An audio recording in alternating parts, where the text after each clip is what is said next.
Hi, Vivek. Hi, Great to have you here. thank you We for are having finally me. meeting face to face. Yeah, that's pretty good actually. Yeah, All that's the right. first time I've seen Yeah, face to face. Yeah, yeah. yeah, Let me introduce you. Vivek Kaul and I became Facebook friends a lot many years ago. To me, he was a quiet follower, passing links and trying to understand my point of view when I started writing about Islamism and all. He made me get over my prejudice of Chomsky by sharing some of his correspondence with him. You've shown me some of the emails that you had. I had a very, very negative view of him. But then you told me that, he actually answers all the emails. So that kind of made me change my view about him. Vivek's open mindedness will come across in this talk since he's an avid explorer of great places and great ideas. Vivek likes to plunge into the depths of questions that pique his interest. After doing his undergrad in engineering from IIT Bombay, he did his PhD from Georgia Tech in computer engineering. On yeah, the personal front, he became a strong practitioner of the devotional Vedanta tradition for more than a decade. In the context of probing the Hindu tradition and philosophy, he discovered his love for science by looking at the origin and development of big ideas in history. Since then, he has worked on a science game and now works in artificial intelligence in Apple. Now, this part of very impressive resume, Vivek, let me compliment you. right. and this thing really caught my eye that, after you started probing the Hindu tradition and philosophy, you actually became interested in science. Yeah, In our Islamic tradition, there have been Muslim scientists and mathematicians who got inspired by Greeks, translated their works, and eventually a mathematical kind of Muslim mathematics and astronomy and logic and rationality. I mean, there were books in the 12th century. Unfortunately, we committed intellectual suicide, but that's a talk for another day, right? yeah, So, Vivek, starting with the questions, how do you define Hinduism? yeah. So actually, how I'll define Hinduism is kind of Hinduism. It's much more complex compared to other religions, just because there is no one universal authority. In general, the authority which religions derive come from two sources. One is the scripture, and other is the institution. For example, in Catholic Church, you have the institution which kind of supersedes the scripture. In Protestants, the scripture is primary. I'm not very sure about Islam, but the scripture is very primary. And there is one primary scripture in general, and then you have interpretations and other things to support Same, that same, primary. same. We also have this. Same. Yeah, but in Hinduism, actually, it's not the case. I mean, like very theoretically, like if you go in the past, like if you study a course in Hinduism, they will say there were six systems of philosophy. It is Sankhya, Nyaya, Vaisheshika, Purva Mimamsa, Uttar Mimamsa, and Yoga. But the thing is that they don't have a living tradition. All these things, at least in the modern time. So come to the modern context. So only thing which is living is basically a combination of Vedanta and yoga. That is what I think is living in the living tradition. The other thing is that because the Hinduism has a lot of texts. So if you have, like, for example, so basically there are two kinds of I mean, there are many texts, but you have like these the Vedas, which are the original texts of the people who you were called the Aryans or whatever you can call them. And then you have the Puranas, which came later, which have more Puranas and the epics, which have more of storytelling as well, enmeshed in, obviously, morality. There is some astronomy there and all these things. But if you look at the Puranas, for example, there is a Shiv Purana which will say Shiva is the supreme, and Vishnu is actually coming after Shiva. And if you read the Vishnu Puran, it's the opposite. If you read the Devi Puran, it is the Devi comes first and everything. So basically, there is no way for a Hindu to actually read all these scriptures and absorb everything and not contradict each other. So they're used to this contradiction. So the primary thing in That's Hinduism, wonderful. That's yeah, yeah, wonderful, right? yeah. You're giving Even space to even in everything. the Veda, yeah, even in the Vedas, actually, if you see that, there are verses that will glorify Indra as the supreme. then there are verses that will glorify Agni as the supreme. So it's like whenever somebody's focused on a deity, they just think that is the supreme. So it's like, so basically there is a polytheistic tradition very similar in many ways to ancient Greek. So there are a lot of different philosophies, and then there is a core of myths and epics and everything, where people are picking and choosing who the deity is they want to worship and everything. But in the Hindu tradition later, they wanted to absorb all these texts into one coherent philosophy. That's what Vedanta tries to do. And in Vedanta, the version which is most popular, I mean, in terms of how people broadcast is the Advaita tradition. And Advaita tradition, what it says is that you have one universal consciousness, and because the consciousness pervades every place, you can basically, and you can worship here the consciousness in a personal form, in any form you like, and there is no hierarchy of the forms or something. You can worship anything. Eventually though, you have to realize that you are one with the consciousness. I mean, there's no god, soul, or this thing. There is just one consciousness, but obviously no, not everybody can reach that level. So for most people it is just orthopraxy, like practice your, it's basically going to God, doing the rituals. It's not so much about like following the text completely. It is about whatever suits you, kind of, you are flexible on that end. And in fact, that was the tradition, apart from the Judeo-Christian traditions, which are very exclusive monotheistic. uh, Most of the traditions in the world, like where we call them pagan or everything, they are actually polytheistic. And in fact, that is the reason that if you look at even Genghis Khan, he's a very brutal conqueror and everything, but he is very tolerant of all religions. It's Yes, like, this is the contradiction which it's people like don't a like. paradox. Yeah, it's a Yeah. paradox So, I've and noticed people, in history. yeah. And in fact, many people in India or anybody, Genghis Khan, the Khan, they think he's Muslim, right? I mean, there's a misconception that he was Muslim, There's a but misconception about Ertugrul also, although he's a yeah, pagan, he comes from paganism. yeah, yeah. Yeah. Go ahead. So, but I'm saying that whole region was always like steppes region. The people there were always violent. So this we have to agree that whether they go from Mongols or Turks, they were always violent.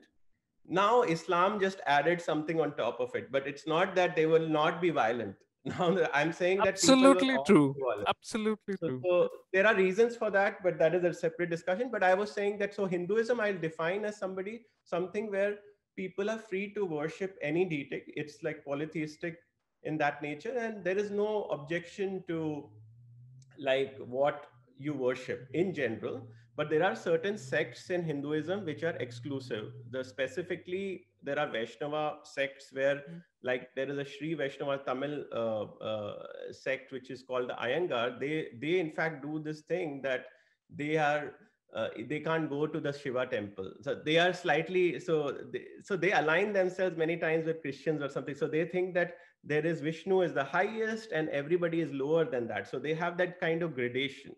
So Hinduism also provides you the flexibility that if you like that kind of rigid monotheism, I mean, it will not ignore all gods, but it will just put them in a hierarchy. So even then it will be more tolerant, because the exclusive monotheism which is there in Christianity and Islam doesn't exist in Hinduism. So there is a lot of tolerance of thought, and you can also, obviously, that is why you have atheistic traditions and so many things in Hinduism. So I feel that way Hinduism is very, very flexible. But that was true of Romans, Greeks, and everybody else, because that is how it was till. I mean, actually, early Jews were polytheistic, but they moved into, once this exclusive monotheism hit this Judeo-Christian thing. That's why we keep on comparing. Oh, Islam was slightly more tolerant than Christians towards Jew and everything, but Hinduism will be most tolerant, because not just Absolutely. Hinduism, because everybody else. Because for Because me, for me, monotheism is bigotry. Monotheism generally is bigotry. I and they said always that there have is a monotheistic. Yeah, go ahead. I always have, accepted the fact that Hinduism is very, very tolerant. I grew up in, a multicultural society, and I could see the difference between my household and their household. So, what you're talking about Hinduism, actually also being tolerant of monotheism in a way, creating a hierarchy. I Yeah, understand that. I mean, even in that, I mean, those are the most extreme forms. If you look at, there is a parallel, like, okay, the people who are like, but they were never got into the majority. And the second thing is, they never say that the other deities are satanic or anything. It's just that they are lower in the hierarchy. So it's not like, even if the monotheistic sects brought the other people in down, not like just eliminate them as satanic, that would have been also fine, but it's like just throwing them out makes it much more So, intolerant. So so that is, you're not killed for worshipping something else, yeah, basically. yeah, That's the basic or thing. not worshipping anything Or also. not worshipping. Yeah. I think you've answered what is the common thread connecting Hindus and Judeo-Christian traditions. Or would you like to elaborate more on that? No, I I think you've think, covered it. yeah, yeah. I think that there are, because the other beliefs which are there, I'll go into a little bit later, which is like karma or something in context of science or something. So this is a general thing, because Hinduism is so vast, but I think this is the general gist of it, how people feel, like how people, common people who are Hindus, how they look at things, they just worship anything. That's why if you go to the temple here, I mean, even here, there are like 30, 40 temples. I go to the temple most of the time. At least in North India, there is no dedicated temple to one. But there is a central deity, but you go, all the gods are there. So go there, and That's I the mean, it is a, beauty of India. although people mock that, I mean, there are something because of which people are mocked, like, what Oh are you yes, doing? Something 33 that, crore God. I mean, ये तो मैं सुनती बचपन से सुनती आई हूँ. 35 33 crore ही करोड़ नहीं है. God. They can absorb Jesus. They can start worshipping. They can put Jesus on their altar, and it's not a problem. They put Sai Baba. They have. They I've have. seen. They have. I mean, Yeah, I mean, Jesus, I Sai think Baba, is, like all yeah, these yeah, Sufis and yeah. anybody, you can make a new god also. I mean, Yeah, yeah. anytime. So that I've is, seen. yeah. Trump So, also, Trump. yeah, yeah, anybody. There's a mandir for Trump, There is now I a mean, there temple is to Trump. no, yeah, Ah, because you absolutely. have everybody, God is present everywhere. You can see sometimes, like, there were tribe. That is why you have tribal deities, many tribal deities, whether it is Jagannath or like even in case of like Sham Baba, there are very small tribal deities. They are absorbed in the Shakti, Vishnu or Shiva pantheon. Like there are some tribal people who are worshipping something, and they'll just make them an incarnation of Vishnu or Shiva. I mean, there's enough flexibility to, that is why Buddha was absorbed as an incarnation too. Yes, Be- be- yes, so yes. that is interestingly, for Buddha, for Buddhism, for many Buddhist people, Vishnu is actually one of the Buddhas, and opposite for obviously. So this was an interesting thing. To this You know anyway, why yeah, this is interesting for me that Buddha was absorbed into the Hindu traditions? Because, for me, when I read my Abrahamic religions, Jesus actually died a Jew. It's very yeah, unfathomable for me to why Judaism should be at loggerheads with the, Christianity. Islam has at least a rhetoric that, people of the book, the other past prophets have yeah, been, yeah. from at least it has that rhetoric. But for me, Judeo-Christian, the slogan, because Jesus died a Jew, there was no Christianity as such. He didn't preach Christianity. So If he that had been absorbed into, they could have been, but this loggerhead, the main I thing, never yeah. So understood the that. main thing about these three religions, I find, is the one good thing about the Judaism eventually was, the saving grace was, it was not very evangelical.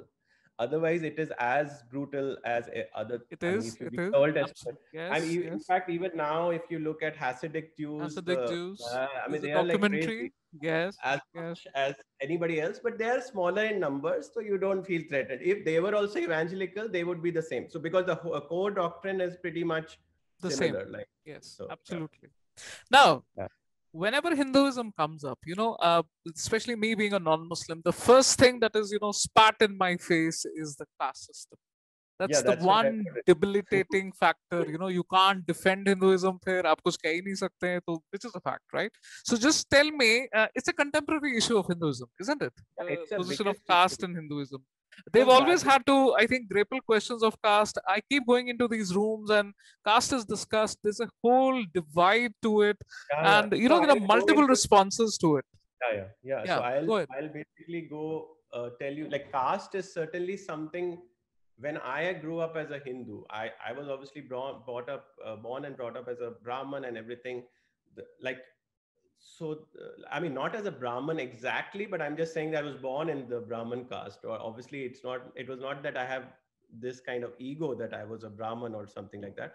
But the thing is that always one point which is used to attack Hinduism will always be caste. Like caste and Hinduism are synonymous. Right. So so basically, when I told you that, so there are different responses on how people defend caste. That is true. But let us look at the historical kind of landscape of caste, not in just Hinduism, but other traditions, whether it's Roman, Greeks, and other people. Like, so what happened eventually? Like, if you look at like the long history, when people moved from the hunter gatherer society to the agricultural society, which became like where you had division of labor and everything else, the societies became very feudal. So the feudal system is very common thread connecting most of the societies. I mean, you can look at ancient Japanese societies, like which went 1500 years back, or the Roman societies where you have many slaves. And I mean, and like you had hierarchies there in all the societies. So caste is one kind of that feudal structure. There is some kind of feudal structure in there when you say caste. But there are two terms.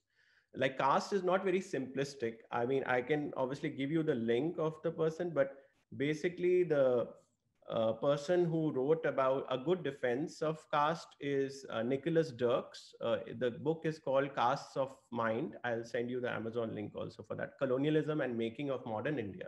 So what he said is that caste is how British completely characterized Hinduism to completely demonize so that they don't have any defense. But caste was not like such a monolith or something like, like these are the castes or something. It was a very dynamic system before, but the British imposed their census and that way to divide people and everything else. So that is his theme. But obviously, I can't completely say that it is like it was all good and then suddenly this happened. But what I will say is that there are certain things in the caste system which are there if you look at the text. Like, for example, like I said, in Hinduism, you have Vedas, and then you have other, they call them Shrutis, which are Vedas are like original things which are coming to the oral tradition. And then there are Puranas, the epics, and everything. So it's very clear that the Shudra class cannot access the Vedas. Even the women cannot access the Vedas. Basically, they should not read the Vedas, at least in the medieval times. And then, in fact, you can read some punishments also about that. That, okay, if a Shudra tries to listen to the Veda, then you should pour molten lead into it. So there are things like that, which are very uncomfortable, obviously. And then there is the outcast, which is a separate thing. So there are these people who are dealing with, say, the cremated bodies and everything else, and they have to be kept even more away, distant. And so there is this thing which you can get it from the verses in scripture. Now the question is, how do you defend it? So there are many, many lines of defense. One line of defense was basically, which is very difficult to defend, is that caste originally was just by actual, not by birth, but it was basically based on action, which obviously is not practical. I mean, it may happen with exceptions, but it's impossible to do it because nobody is going to track one person. There was no education system that everybody was thrown into, like Plato's Republic, that, oh, every child was put into all these things. And now after 16 years, I decided this is, so most of the time it is by birth. But caste actually has two components. The one is Varna and there was Jati. So the problem is that when you use one word, then you are not able to understand what happens inside Hinduism. So there is Jati are like tribes. You can say like Jati, Kauls, Dhars, ye itne sare ho gaye. Matlab they have, these all tribes are there. And Varna would be like Brahman, Kshatriya, Vaishya, Shudra, and outcast, right? So so jatis were what you have. Like you have these tribal groups, but you had this flexibility. Like if a jati actually fought for the king or something and helped, they will upgrade the status of the entire jati to a higher level. For example, Rajputs were not actually, Rajputs are basically Huns or like people coming from outside. And you can see the scriptural verses inserted to make them divine, and they are like coming from, you have this Surya Vamshi and Chandra, like lunar dynasty and solar dynasty. So they're absorbed in the solar dynasty by the king through some story. They can do all these tricks. Like basically, there is a lot of flexibility in upgrading and downgrading. You can punish the jati to downgrade their varna. You can upgrade it also. So in Right. fact, Shivaji was born in a lower caste, and Brahmins actually opposed it. And there was a very prominent Brahmana who made some story out of it, and he coronated that he was originally this or whatever. There are some myths you can use to kind of bend, and This is the this most is common defense that I've heard. You know that it's basically professions, and nobody is born into it. You can always change it depending on the good deeds you that you do in cannot life. Right? change Right? it actually. Yeah, but it's not good, like you cannot change it that easily, because the stories, if you see in the Mahabharata, Vidur is a very wise person, Mm, mm, but his status will always be lower because he was born of a dasya. So I mean, you can't just deny it. That, I mean, it's just the story. Similarly, even in the Gita, what he says, Arjun says, is that if we do the war, then Varna Sankara will happen. Varna Sankara means there will be mixing of castes. So this, I like, o- like if mixing of castes means that the society will be degraded. That's why if you talk about Suta, Suta is a union of two different castes, Brahman and Kshatriya. So Suta is a lower status. If you marry intercaste, your status is lower in the story. So uh, and the tribes are like that. Like basically, what I'm saying is that at an individual level, it was very hard to change your caste. Okay. Generally, what happened was at the jati level, the Mm, entire tribe was upgraded according to the mutual exchanges which happened. right. So if Right. I wanted to change a profession as a chamara, or like Mm, somebody was like, and suddenly read the Vedas, that won't happen. So okay. that is like something which can't happen. And on the question of women, they always absorb the caste of the first the Family father, they then married. the family, and then the only thing is about women also. Like if you see in the Gita, there is a verse which says that even people of lower birth, the Shudras and the women, they can access me if they go through devotional path, because otherwise the access to Vedas is not there. But now people are trying to say there is some reference to certain rishis who are in the Vedas. Like Gargi is a Mm, woman mm, who mm, was actually in the Vedas. So they'll say that originally there was access, but mm, at some point the access basically went away. That may be true partially, but there mm. was a very complex interaction between the people who, I mean, I won't. This issue is there about Aryan migration also, which is We are very coming to that. We're connect. coming to that. Yeah, yeah, which is connected. But I'm just saying that what how I see and defend caste is not. I don't defend it as such. I just said that, like when people changed from hunter gatherer society to the feudal society, every system was feudal, whether it is a British system, like if you look at the Anglo-Saxon, Yes, how they yes. were, so Absolutely. Serfs and landowners. yeah, Yeah, yeah. serfdom was Absolutely. common, like Even in because Islamic society, you had slaves, right? Can't deny that, you had right? slaves, but it is like more structured, like structural and formal. It was in, like, say, Japanese culture. There are many cultures which Mm, had a very formal thing. Caste actually formalized it to a larger extent than others, but the feudal system was always existent. The okay. only That is why the Judeo-Christian, or the Christians and the Muslims, they attack Hindus on the caste thing, because they say that, I mean, they have this issue of insider and outsider. Obviously, the outsider is bad in both cases, Mm, but once you are inside, you are equal. So okay. now, as in Hindu, if I'm inside, I'm not still equal. I mean, Mm, the mm. that is what they will say, that even if you convert to Islam, you are the same as any other Muslim. Which is not actually true because then you have But the Ashrafs and the Islavs and the Pasmanda, right? yeah, Which is yeah. But not I'm saying actually true. But then but again, I will say that, they blame it on Hinduism. It's the remnants of Hinduism जो हमारे पास आए हैं, you know, the Ashraf yeah, and the Islam. no, but I'm saying I'm there just is saying the argument which is there, yeah, yeah. right? Ah, But one particular thing is there, that you can't justify from the Bible that easily the feudal system, or you can't justify, maybe I don't know the Quran, justify, like it's easier to get scriptural backing for discrimination based on caste. I'm saying yes. practically, obviously, everybody is practicing feudalism. Like everybody has the caste system, but you can't use the book. But in Hinduism, you can use the book. Now Book. the question, like, so the thing is that if you look at the Manusmriti or all these things, they will say that the punishment for the same crime will be higher for the Shudra. I mean, it's true. I mean, it's very embarrassing for me to read it. Like, and then the defense given is that nobody followed those things. Like, it's like very reads much the like Muslims who say Manusmriti.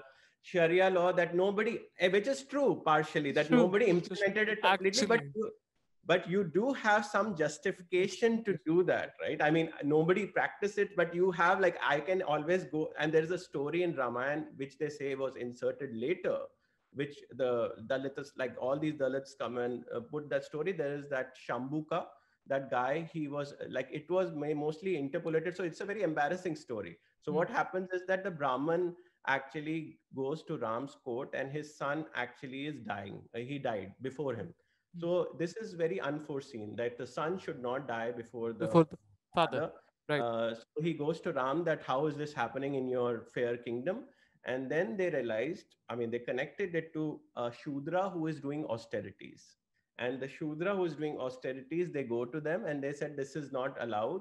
And he said, but I am just practicing. So what am I doing and harming? But he says this disturbs the ecosystem a lot, and he cuts off the head of that. So it is very embarrassing. I mean, it's a story. So, but then Hindus say that it is interpolated, whatever it is. But I'm just saying that there was this kind of trend inside to preserve this feudal, like use script, insert it inside scripture. So we can't deny it. I mean, so the problem for a Hindu defender is like, you just say everything is just mischaracterized, and it's like almost I am nobody to advise, but what I would say is, like, what we do for, certain problematic verses in the Quran, there are the violent verses. What we say is that and secondly, the most the biggest thing that is brought up is the Aisha factor, the Prophet marrying Aisha as a child. So what we say is that you cannot judge that society by the standards of modern society. That's what I feel. But should be the argument. If you're not practicing it right now, fine, but then you can't defend something which was there in the medieval times as regressive, and then, can't judge it, but then can't practice it also in the modern times, right? That is true to some extent, but there is a problem in Hinduism, which is there for a lot of people, not maybe for many modern people, but is that the past times were much more advanced than modern times. There are a lot of people in Hinduism, they believe that, I mean, we'll come to the question of science. Satyug and the Kalyug, right? So this is, which completely contradicts science, and we'll go into that. But the idea is that modern people are actually much, much worse than what we had before. So if something is bad there, it's really bad, because you are not progressing linearly. So this question, because this is Kali Yuga, this is supposed to be worst. How can you say the modern standards and everything? So this is a thing in morality also, which I can talk about. So it's not like, so this is a problem, which I also understand. I can't say that it is, you can't judge it. Why? Because that should be even better, because Ram Rajya is even better than now. Like, I want my current society to be modeled on that, not the opposite. So this is a contradiction. So it's harder to